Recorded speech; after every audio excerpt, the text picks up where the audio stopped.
Falando nisso. Olá, seja muito bem-vindo a mais um episódio do podcast Falando Nisso. Eu sou a Humberta Carvalho e esta é uma produção em áudio e vídeo do Sesc Goiás e um oferecimento do Sistema Fê Comércio. Toda quarta-feira, às 10 horas da manhã, a gente se encontra aqui no nosso estúdio em um novo episódio. Então, se você está chegando agora, seja muito bem-vindo, a casa é sua. A gente está sempre aqui na nossa mesa, conversando com diferentes convidados de diferentes áreas do conhecimento, para a gente conversar, ter um bate-papo leve, descontraído, sobre temas atuais e muito necessários para te ajudar a ter uma vida mais equilibrada, mais saudável e com mais bem-estar também. Se você ainda não seguiu o nosso podcast, aproveita para seguir, para avaliar. E nós também estamos no YouTube, no canal do Sesc Goiás. Então se inscreve, interage nos comentários, deixa a sua opinião e aproveita também para ativar as notificações, porque aí você não vai perder nenhum detalhe, nenhuma novidade, tá bom? Espero muito que o episódio de hoje faça sentido para você, independente de onde você estiver nos acompanhando, seja no trânsito, na academia, em casa, de onde você estiver. E se você gostar, se fizer sentido para você, que você possa também compartilhar com outras pessoas, porque pode ser que faça sentido para elas também. No episódio de hoje nós vamos falar sobre toque, quando a mania vira um transtorno. Gente, todo mundo tem uma mania, né? Mania de arrumação, de limpeza, de separar o arroz e o feijão ali na hora da refeição, de organizar a simetria dos quadros na parede, por aí vai. Quando alguém tem uma mania muito latente, muito gritante, ela pode até brincar dizendo assim, é que eu tenho toque. Mas a verdade é que o transtorno obsessivo compulsivo é uma doença psicológica que não tem nada de engraçada, podendo até gerar muita angústia para o paciente e deixá-lo incapacitado para algumas atividades. Por outro lado, o toque tem tratamento que permite ao paciente levar uma vida normal. No episódio de hoje, os nossos convidados vão esclarecer tudo sobre o toque e te ajudar a diferenciar o transtorno de uma mania normal. Por isso eu quero dar as boas-vindas aqui para a neuropsicóloga Beatriz Saba Baramili. Beatriz, muito obrigada por ter aceitado o nosso convite de estar aqui hoje. Muito feliz de ter você aqui. Eu que agradeço o convite. E também o psiquiatra Danilo Borges. Doutor, muito obrigada por aceitar o nosso convite de estar aqui compartilhando conhecimento com a gente. E eu que agradeço, Humberto. Queria que vocês contassem um pouquinho pra gente da trajetória profissional de vocês e a relação de vocês também com esse tema, né? Eu sou psicóloga há 14 anos, fiz a formação em neuropsicologia há 14 anos e há 5 anos em terapia comportamental cognitiva. Sou terapeuta comportamental também, entretanto, hoje a minha maior atuação é na terapia comportamental cognitiva e na neuropsicologia. Atuei no HC, no Hospital das Clínicas de Goiás e no Centro de Reabilitação de Readaptação Dr. Henrique Santilo no CRER. Hoje atendo na Clínica Gerânios, atualmente e todos os dias. Coisa boa. E você, doutor Danilo? Eu tive minha formação, a graduação na Universidade Federal de Goiás como médico. Fiz a residência em psiquiatria na Pax, Instituto de Psiquiatria, que é uma escola de residência médica e hospital, sim, aqui próximo a Goiânia, em Aparecida de Goiânia, e fiz pós-graduação em terapia cognitivo-comportamental. Ao longo dos anos aí de formado, né, atuo clinicamente, ou seja, atendendo pacientes em consultório, e atualmente, além do paciente em consultório que eu atendo, demanda aí com relação aos transtornos de ansiedade, transtornos depressivos, o toque, transtorno obsessivo compulsivo. Também dou aula na graduação na Universidade de Rio Verde, o campus de Aparecida de Goiânia, dou aula de medicina lá, na cadeira de psiquiatria, e também dou aula em graduações, pós-graduações de psicologia também. Que bacana, sejam muito bem-vindos. Então, mais uma vez, muito obrigada por estarem aqui com a gente. E vamos direto ao ponto, vamos entender o que é esse transtorno. Contem para nós o que é o toque. O toque, como você falou, né, é a sigla do transtorno obsessivo compulsivo, em que há presença de obsessões e compulsões. As obsessões são em formato de pensamentos, de imagens, de impulsos que a pessoa possui. E ela é persistente e ela é não desejada. Então a pessoa ela possui essas obsessões, porém ela não deseja. E por não desejar, há as compulsões, que são em formatos de comportamentos ou atos mentais também, em que ela vai cometer essas obsessões para tentar aliviar ou fazer em formato de repulsa essas obsessões que ela possui. Então, ela vai ter compulsões de rituais, de repetições, para tentar neutralizar essas obsessões que causam sofrimento. Mas não há um alívio, né? Ela é esse alívio imediato que ela acredita que tenha. Falso alívio. Exatamente, o falso alívio. Gostaria de complementar, doutor? Não, exatamente isso, né? As obsessões, e eu gosto de comparar com situações cotidianas nossas, só pra gente ter uma analogia, né? Sim. Falar assim, quando eu falo obsessão, quando eu estudava, ficava muito abstrato. Aí eu falei assim, poxa, nós temos alguns pensamentos que são obsessivos, mas que a intensidade é muito pequena, que aquilo causa pouco sofrimento pra gente, prejuízo. Eu gosto de falar, assim, a gente quando sai de casa, às vezes bate aquela dúvida na cabeça. Nossa, será que eu deixei o gás ligado? Esse é um pensamento que está invadindo a nossa cabeça num determinado momento. E a pessoa que não tem toque, como é que funciona? Ela fala, deixei o meu gás ligado. E aí, às vezes, verifica se o gás está ligado, pronto, fui embora de casa. Tudo bem. Agora, o problema do toque é que esse pensamento, ele tende a ficar invadindo a cabeça da pessoa, e mesmo ela sabendo que esse pensamento não tem nada a ver. Mesmo que ela já tenha conferido. Mesmo que já tenha conferido. E às vezes volta lá, confere uma vez, que é ilógico. Exatamente como disse.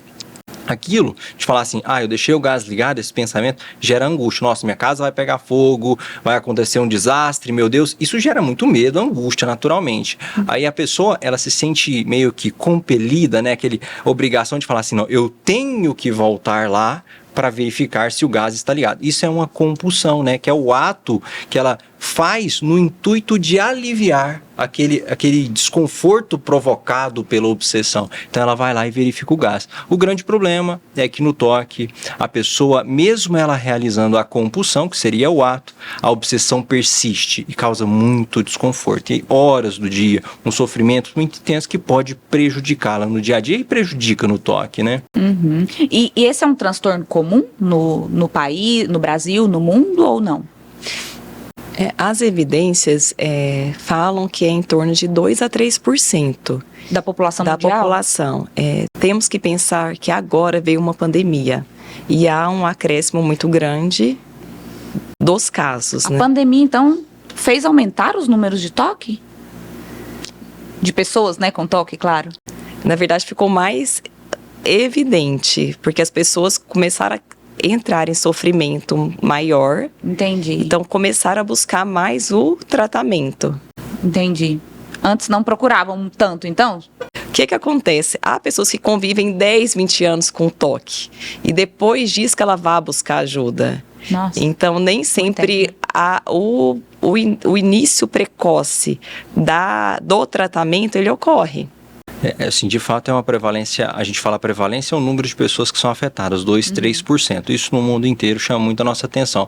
Eu confesso que não sei se a gente tem um dado específico, falar assim, aumentou o número de toque. Acho que a gente não tem esse dado. Agora, de fato, teve o seguinte, as pessoas nessa pandemia, elas ficaram com medo de ter uma doença. E aí isso se expõe mais, aí ela começa a ficar com álcool o tempo inteiro, ela começa a lavar a mão o tempo inteiro, começa a ter alguns comportamentos ali que fazem parte, né, desse fenômeno que a gente chama de toque, né, que é uma patologia. Talvez isso sobressaia mais aos nossos olhos. Agora, confesso, assim, aí talvez um dado que eu não sei se a gente tem ainda, até porque é muito recente tudo isso, para falar assim, aumentou de fato. O que a gente tem assim mais clássico é 2 a 3% da população mesmo, como foi bem dito aqui, da população sofrendo com um transtorno que muitas vezes é incapacitante para a pessoa. E uma coisa bacana que a Beatriz trouxe aqui no Falando Nisso, a gente recebe muitos profissionais da área da saúde. E uma informação unânime de todos eles é que as pessoas buscaram mais terapia, né? Passaram a buscar mais acompanhamento profissional para melhorar a questão da saúde mental devido à pandemia, aos transtornos que a pandemia trouxe, né? E vocês já falaram um pouquinho aqui pra gente, mas eu queria que vocês diferenciassem de uma maneira mais incisiva, para quem está nos ouvindo, a diferenciação da mania e do toque. A mania é um comportamento que não traz prejuízo e não incapacita, como o Dr. Danilo referiu. Já o toque em si, ele traz prejuízo, ele traz sofrimento, ele traz ansiedade. A pessoa fica muitas horas do dia, 1 hora, mais do que isso, fazendo o comportamento e tendo os pensamentos ou rituais obsessivos. Eu tenho mania de deixar minha casa organizada. Eu gosto de não ter copos na pia, eu não gosto de roupas jogadas pela sala. Porém, se eu estou atrasada, saio de casa, isso não vai trazer um sofrimento. Isso não vai fazer com que eu fique pensando nessas roupas, nesses copos. Isso não vai fazer com que eu me atrase no compromisso e eu fique organizando tudo antes de sair. Então, há diferença. A pessoa ela tem uma mania, ela tem um ritual, mas não vai fazer com que ela tenha sofrimento. Ela não vai ter um comportamento para tentar aliviar aquele pensamento que ela teve sobre aquele episódio que ela visualizou de desorganização. Sim. Certo? Perfeito, na verdade, que a Beatriz está falando, né? Eu gosto de fazer analogias e colocar situações que são muito fáceis, que todo mundo já teve, só que tem vergonha. Eu sempre que dou aula, falo assim para os meus alunos. Eu tenho convicção de que a maioria que já teve tipos de pensamento que eles nem se deram conta daquele pensamento ou tiveram vergonha de falar. Eu, Danilo Borges, eu falo eu mesmo. Às vezes, quando eu chego num parapeito de uma sacada ou de uma janela, me vem um pensamento, e esse pensamento não é um desejo, ó. É um pensamento assim, e se eu me jogasse daqui? Muita gente tem esse tipo de pensamento, só que não fala, porque é estranho, né? Fala assim, poxa, mas que pensamento estranho. Pensamento suicida, né? Que estranho, né? Exato. É um pensamento que invade a cabeça da pessoa, vem ali e ok, aí você sai dali e esquece esse tipo de pensamento. Outros tipos de pensamento que muitas pessoas têm, mas logicamente não vão falar. Às vezes a pessoa está dirigindo e pensa assim, e se eu pegasse e virasse meu carro aqui? O que aconteceria? Outro tipo de pensamento que é meio até um tabu, né? Porque a pessoa às vezes pega uma criança no colo e fala, e se eu deixasse essa criança cair? São pensamentos que invadem e, logicamente, isso causa desconforto.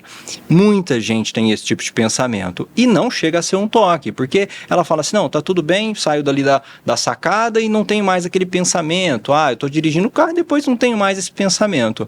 Agora, a grande diferença assim quando é que essas manias, esses pensamentos começam a se tornar patológicos a ponto de a gente pensar num toque?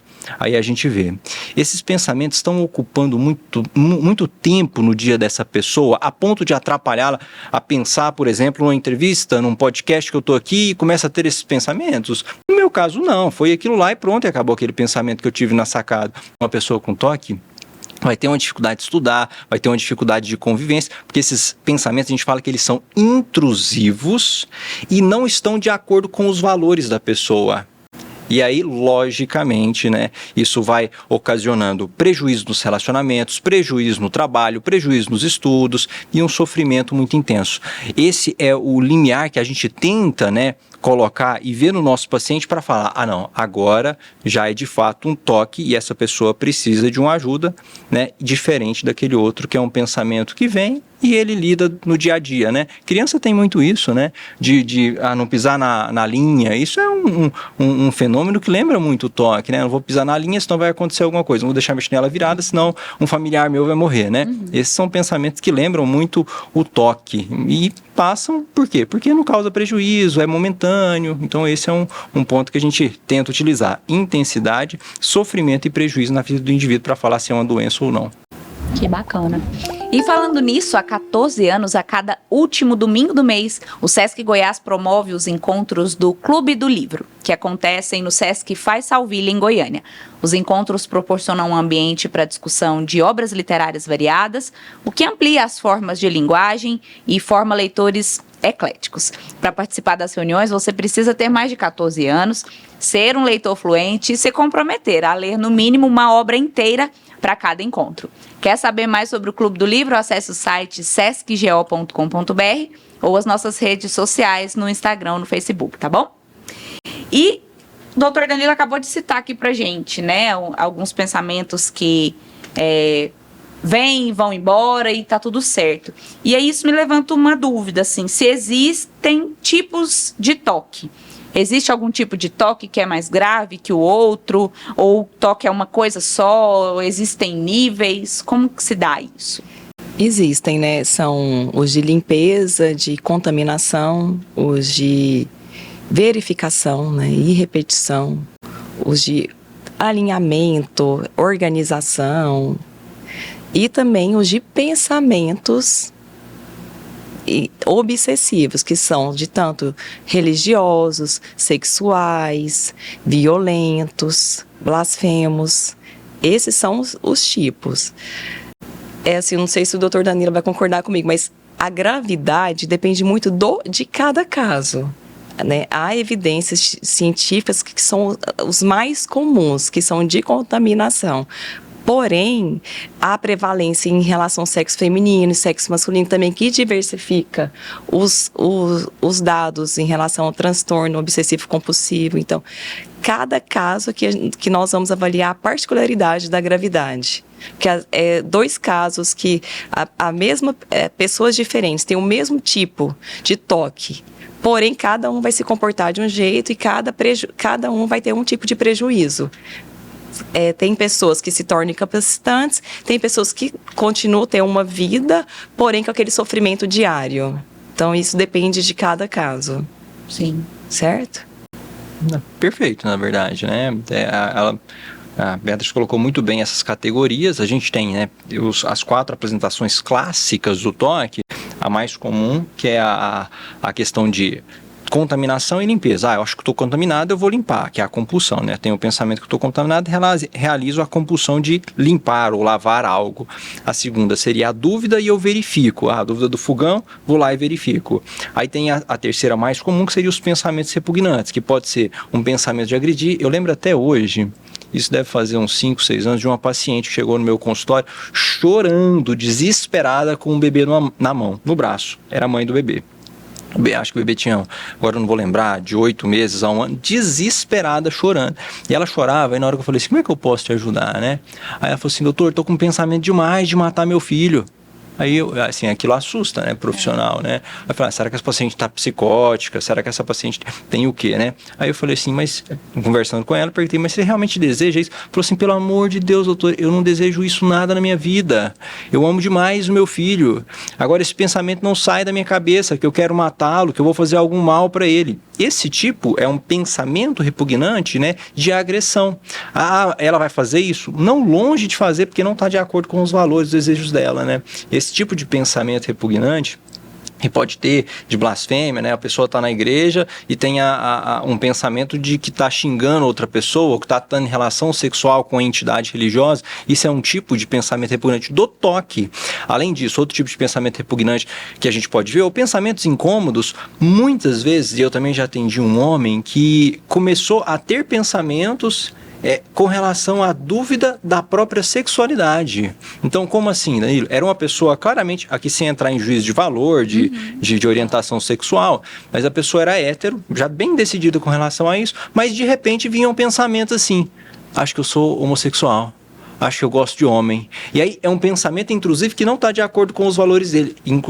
As pessoas pouco discutem o toque nessa vertente dos pensamentos repugnantes. E isso leva, muitas vezes, a Beatriz falou isso lá no começo, e eu gosto de destacar, às vezes as pessoas levam 20 anos para buscar ajuda com o toque. Porque, como é que eu vou falar pra pessoa? Rapaz, eu tô com uma dúvida se eu sou homossexual. Às vezes vem um pensamento incômodo, assim, eu fico com esse pensamento e fica batendo na minha cabeça. Ou, às vezes vem pensamento na minha cabeça que eu tô agredindo uma criança. Ninguém vai falar isso. Dia, né, que alguém vai falar. E aí é 20 anos para ela reconhecer que isso pode significar que é uma doença, né?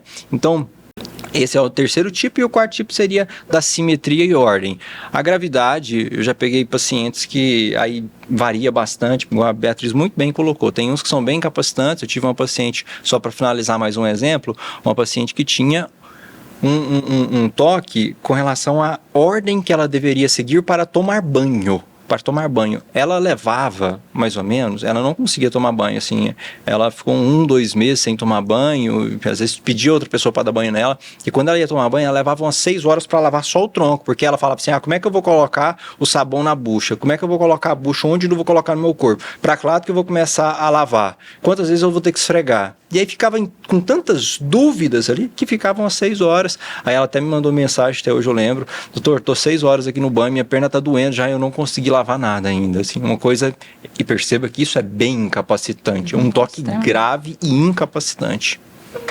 E assim, e vale ressaltar que muitas vezes a pessoa possui evitações de lugares pelas compulsões e pelas obsessões. Então, ela, não vou a uma festa porque lá eu posso me contaminar, porque uma pessoa pode pegar na minha mão e eu posso cumprimentar. Então, ela começa a evitar situações, ela começa a evitar objetos, pessoas e começa a se isolar.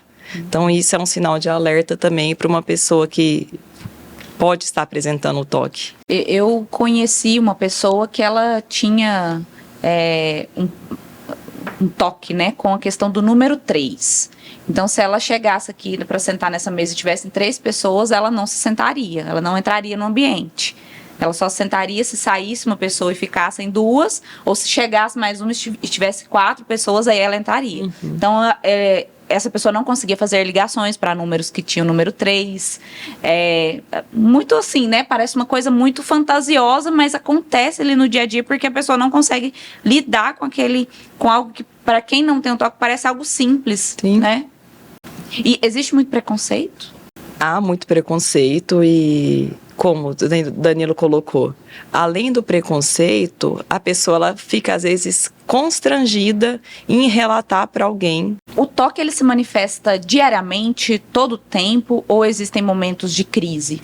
A trajetória clássica do toque é uma condição que ela não tem uma oscilação como um transtorno bipolar. A história clássica do toque é um paciente que vai apresentando essas obsessões e compulsões ao longo de sua vida. Aquele curso que a gente chama de episódico, ou seja, eu estou bem, de repente estou tendo sintomas de toque.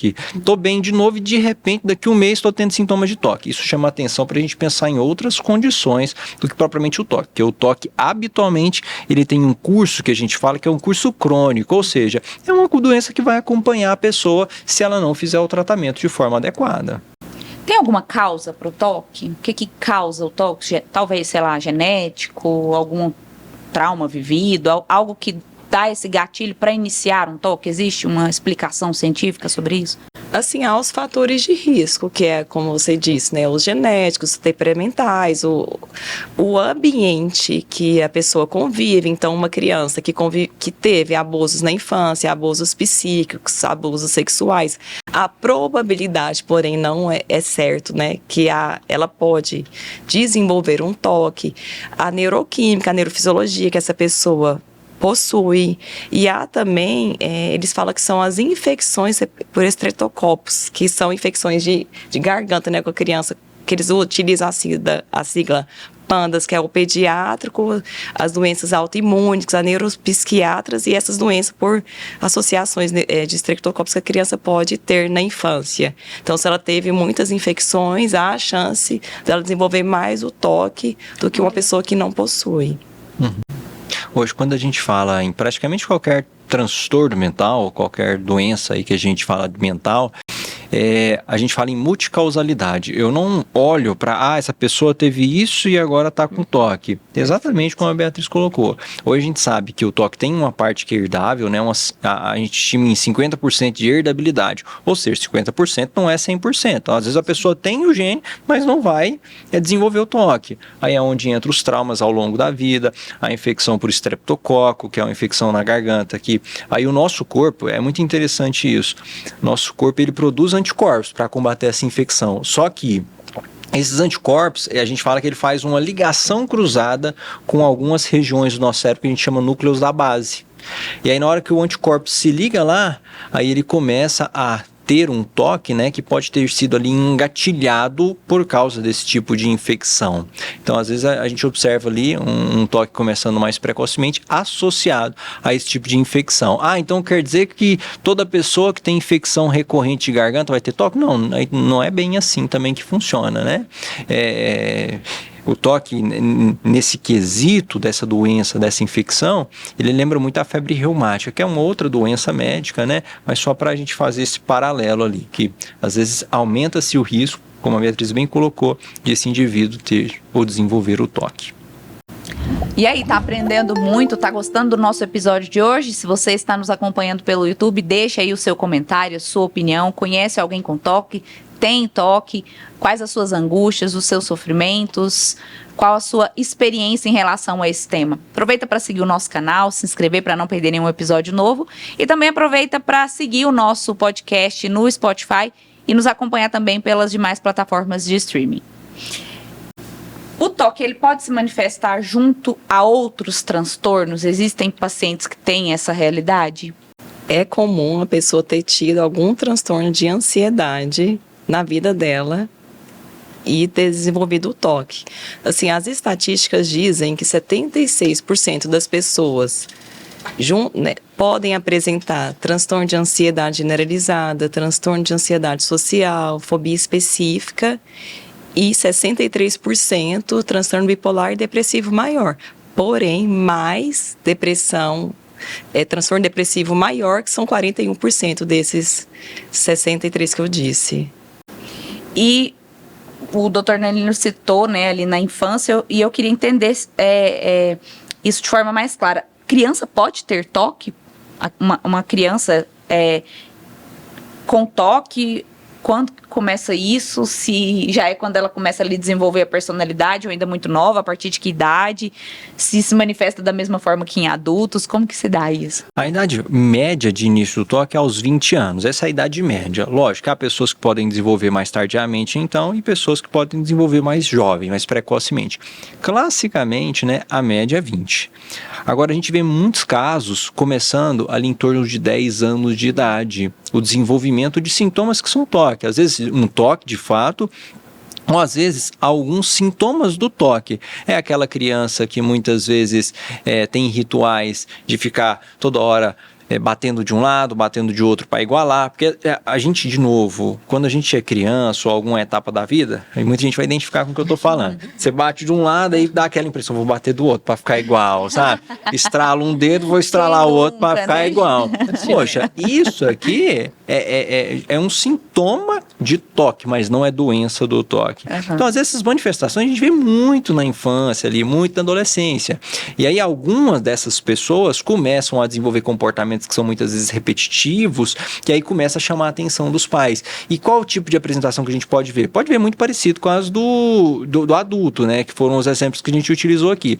Mas criança tem um tipo também de pensamento que é: será que vai acontecer uma catástrofe? Será que todo mundo vai morrer? Será que vai ficar tudo bem com os meus pais? Então, esses tipos de pensamentos, né, que são os pensamentos como se fossem ameaças ambientais, são muito presentes. E aí eu lembro de um rapaz também, agora lembrando aqui de um adolescente de 12 anos, ele tinha, que ele chegou no consultório também, e ele chegou chorando. Chorando por quê? Porque ele estava com pensamentos de querer matar outras crianças. Olha o pensamento. E aí você pergunta, né, como é que eu vou saber se é um transtorno de conduta, né, um psicopata, né, na infância ou não? Eu vou perguntar, mas você deseja isso? Você quer fazer mal às pessoas? Não, doutor, eu amo demais minha família, amo demais os meus colegas, e esses pensamentos vêm na cabeça, eu não sei mais o que eu faço para tirar esses pensamentos da minha cabeça. Aí continuei conversando com ele. Aí o outro tipo de um outro sintoma que ele apresentava, né, de toque, era que ele estava desejando a própria tia, mas ele não queria aquilo. Ele vinha o pensamento de desejar e querer ter relação com a própria tia, e isso gerava muita angústia num rapaz de 12 anos, numa criança, né, início da adolescência ali. Então pode sim desenvolver idades muito precoces. As manifestações, né, os sintomas aqui podem lembrar muito da vida adulta. Sim, e vocês já citaram para nós, né, a questão de tornar o paciente incapaz. E aí vocês citaram pra gente, tem gente que fica 6 horas no banho, que fica mais de 1, 2 horas checando se o portão tá fechado, se o gás tá aberto. E aí eu queria entender, assim, a pessoa que tem toque, ela pode ter uma vida normal? Ou, de fato, em algum momento ela vai se tornar incapacitada? Assim, não é uma probabilidade matemática que há uma certeza absoluta, porque, como a gente diz, cada caso é um caso. Sim. Mas o toque em si, ele vai sim ter prejuízo social, no trabalho, emocional. Então, e a qualidade de vida da pessoa vai ser afetada. Cada um possui um grau, vai depender do desenvolvimento, quando que iniciou as intervenções, como que está sendo esse sofrimento, essas compulsões. Então, assim, há casos que se tornarão incapacitantes e há casos que não, que as intervenções farão com que a pessoa consiga ter uma vida normal, mas como a gente ressalta, com essa persistência das obsessões, com essa persistência dessas compulsões, com esses pensamentos intrusivos e assim, não incapacitantes ou incapacitantes, então vai depender de cada caso. E tem cura? Olha, a gente não fala em cura, né? Pelo menos na psiquiatria, a gente não fala muito em cura de doença, a gente fala no controle. Então, até eu pergunto assim, o que a gente chama de cura, né? Porque, eu tive uma pneumonia, tratei aquela pneumonia e posso ter de novo a pneumonia. Da mesma forma o toque, a previsão do tratamento de toque é, iniciei com terapia e remédio. A gente mantém o remédio, o paciente tem que estar bem, o paciente ficou 100% com o remédio. Eu vou manter o tratamento por 2 anos, depois desses 2 anos, eu posso tentar retirar o remédio desse paciente e ele ficar sem o remédio. Poxa, então a gente foi cura ou não foi? Então depende do parâmetro que você está utilizando para falar aqui que você chama de cura. Sim. Agora, é possível ele melhorar com o tratamento e ficar sem o tratamento no futuro? É possível. Agora, vou falar assim, a realidade que eu vejo, tanto no consultório e na vida, são pouquíssimos os pacientes que têm essa remissão de 100%, né, perfeita, até porque muitos não seguem, então a dificuldade de seguir o tratamento medicamentoso associado à psicoterapia. E fora que recaídas no futuro podem existir. Então, o que eu quero deixar claro é o seguinte, que é possível uma pessoa com toque ter a melhora dos sintomas e ter uma melhor qualidade de vida. Eu acho que isso tem que ficar claro, né? A gente poderia dizer que o paciente com toque, tendo o controle do transtorno, pode levar uma vida normal? Sim, ele pode levar. No entanto, que na terapia, antes de dar alta, na terapia comportamental cognitiva, a gente trabalha as prevenções de recaídas. Então, ele vai ter uma consciência, se caso vir a desenvolver novamente, ele vai tentar fazer o autocontrole que ele teve esse amadurecimento, aprendeu na terapia. Mas se isso sair do controle, ele buscar ajuda novamente. Então, ele pode sim ter uma vida normal e é muito importante, quando começar a perceber esse prejuízo, buscar as ajudas profissionais, que são a psiquiatria e a psicoterapia. E falando nisso, em saúde mental e bem-estar, que tal aproveitar o seu tempo livre com muita cultura? Cultura você já sabe, né? No Sesc Goiás. A cultura, ela é um dos pilares do Serviço Social do Comércio. Por isso, todo mês você e a sua família contam com uma programação especial nas nossas unidades. Tem espetáculos teatrais para adultos e crianças, shows variados, além de eventuais oficinas culturais e programações específicas. Quer ficar por dentro de tudo isso e participar? Acesse o site sescgo.com.br, clique em Acontece no Sesc e programe-se. Vocês sabem dizer pra gente se a pessoa com toque e talvez o incapacitante, que é aquele que, como vocês bem explicaram, impede a pessoa de levar uma vida mais normal, ela tem algum direito especial? Eu desconheço, assim, eu acredito que não tenha, a não ser que seja tão incapacitante, aí, por exemplo, 10% dos casos são incapacitantes, os quadros de toque. Aí, a depender do relatório, do profissional que eu acompanhar, pode ser que ele consiga algum benefício, como um auxílio-doença, né, aí, confesso que eu nunca vi, mas uma aposentadoria talvez, a depender da justificativa que se usa para falar dessa incapacidade no toque, mas um benefício igual um transtorno espectro autista tem, ou um TDAH no ambiente escolar, esse eu desconheço, não sei se é... Não há. Assim, não há legislações, até também por onde eu olhei, que podem beneficiar uma pessoa com esse diagnóstico de toque. E isso é interessante, esse ponto, porque ele nos faz pensar na questão da inclusão, né, das empresas estarem preparadas para lidar com esses diversos problemas psicológicos que existem, que estão aí e aí eu entro uma pergunta minha, né, uma dúvida minha até em relação a essa inclusão. O toque, ele tem alguma coisa a ver com a capacidade intelectual da pessoa? De forma alguma. Não. Então, mais um motivo para se trabalhar a inclusão, né, nas empresas e no mercado de trabalho, né? Quais os sinais de que a pessoa ela tem toque? Vocês já trouxeram várias coisas aqui pra gente, mas a pessoa que está nos ouvindo, assim, nossa, fiquei na dúvida. Tô com toque, não tô com toque? Os sinais são o sofrimento, que a pessoa, ela não deseja aquele pensamento, mas aquele pensamento causa um sofrimento, uma ansiedade, e ela tem o comportamento, o ato mental para poder neutralizar aquele sofrimento que ela teve anteriormente, que são as obsessões. E assim, lembrando quem está nos escutando aí, nada substitui a busca pelo acompanhamento profissional, né? Do psiquiatra, do psicólogo.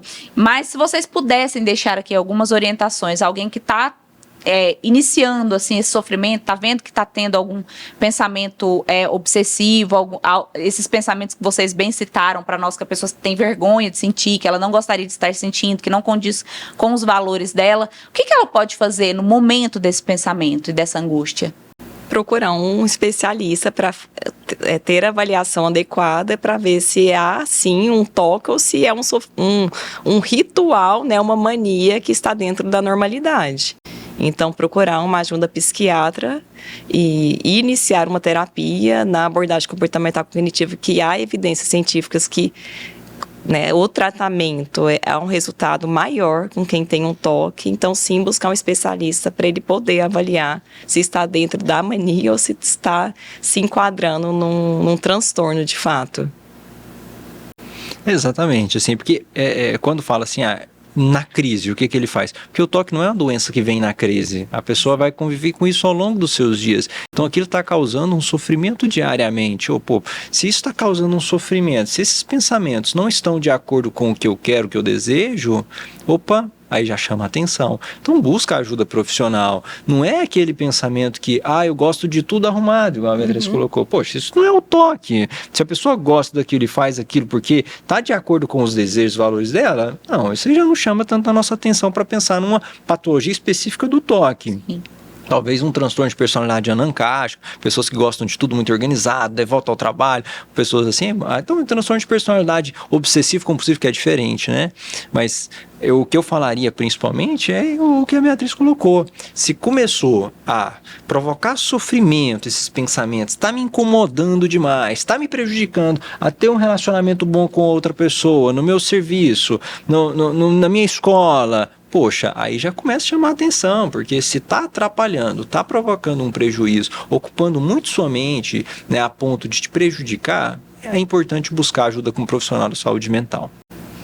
Bacana, muito conhecimento. Você que está aí nos ouvindo, tenho certeza de que aprendeu muito com esse episódio de hoje, com as informações que os profissionais trouxeram pra gente, para distinguir de fato, né, o que é uma mania do que é um transtorno. E lembrando, né, nada substitui o acompanhamento com os profissionais da área da saúde, porque de fato serão eles que vão dar as orientações devidas, encaminhar para os profissionais devidos, se tiver medicação, se for necessário medicação, entrar com a medicação também. Então, não tome medicação por conta própria, não se automedique, porque, inclusive, tem episódio falando sobre automedicação, vai lá ouvir para você entender os riscos que isso pode trazer para a sua saúde.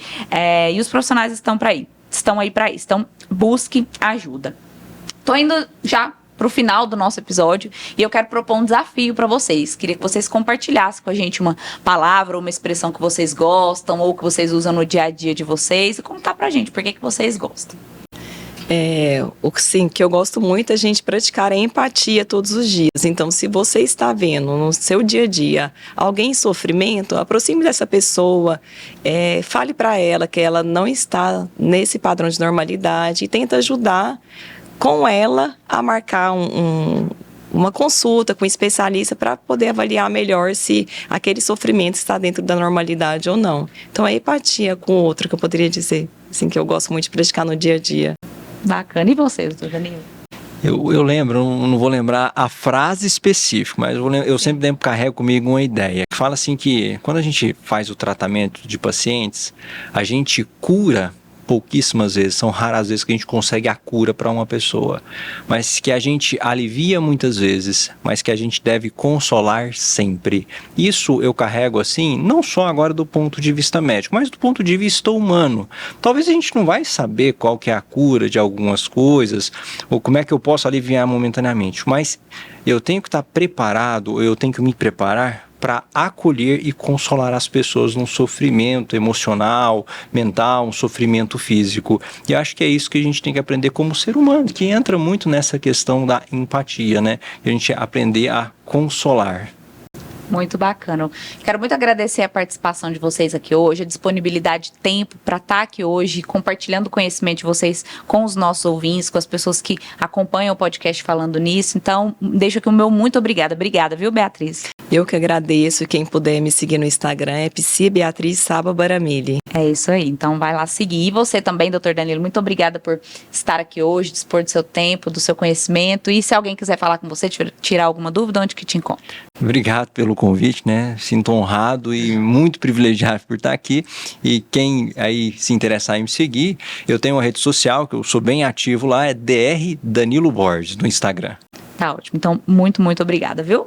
E aí, gostou do nosso episódio de hoje? Eu quero te contar que o tema de hoje foi uma sugestão de uma funcionária do Sesc Goiás. Se você tem uma sugestão, deixa aí nos comentários do YouTube, manda pra gente aí no @SescGO no Instagram. Eu espero muito que você tenha gostado, que esse episódio tenha feito sentido pra você. E se não tiver feito sentido, que tenha te proporcionado novas informações, novos conhecimentos. Aproveita para seguir o nosso podcast, avaliar, compartilhar com as pessoas que você gosta para que elas também possam aprender. E eu finalizo o episódio de hoje com uma frase do médico e escritor Laí Ribeiro. Ele diz o seguinte: aquele que não tem tempo para cuidar da saúde vai ter que arrumar tempo para cuidar da doença. Então, cuide da sua saúde, porque ela é o bem mais precioso que você tem. A gente se vê na próxima quarta-feira, às 10 horas da manhã.